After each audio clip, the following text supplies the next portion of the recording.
حماد صاحب، کیا واقعی پیسہ بادشاہ بن گیا ہے؟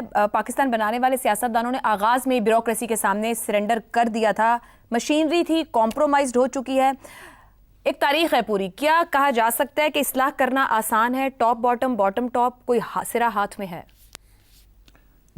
جی نیت درکار ہے.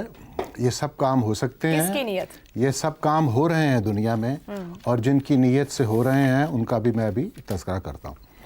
خواجہ آصف صاحب کا جو بیان ہے وہ ایک آن لوکر یعنی بائی اسٹینڈرڈ یعنی تماش بین کا بیان لگتا ہے.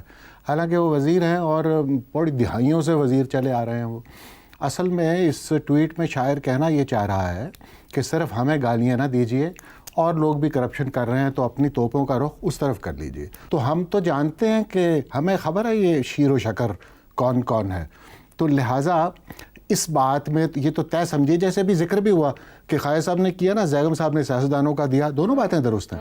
تو یہ معاملہ اسی طرح ہم اور آگے بھی بڑھا سکتے ہیں.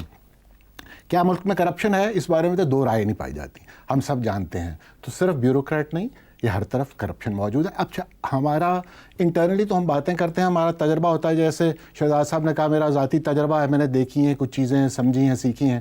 اسی طرح ایک جو ایکسٹرنل سورس ہوتی ہے وہ، کیونکہ حل کی بات ہو رہی ہے نا، میں اس طرف آنا چاہ رہا تھا.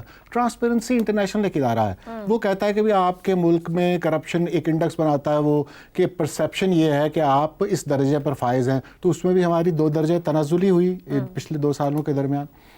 اچھا، اب آپ اس کا حل کیا ڈھونڈتے ہیں؟ آپ کیا سمجھتے ہیں کہ کیسے اس معاملے کو حل کیا جائے، جس طرف آپ نے اشارہ بھی کیا کہ نیچے سے شروع کریں، اوپر سے شروع کریں؟ تو بات یہ ہے کہ ہم اپنے ایک مثال ذہن میں آ گئی. ہم اپنے بزرگوں سے سنا کرتے تھے، وہ کہتے تھے کہ ہم پوچھتے تھے نا اچھی شاعری میں کیا، تو وہ کہتے تھے یار آپ کو ہم بتائیں گے کہ مضمون یہ ہوگا، کلام یہ ہوگا، علامت استعارہ، تو یہ سب چھوڑ دیجئے، آپ اچھا شاعر دیکھ لیجئے کوئی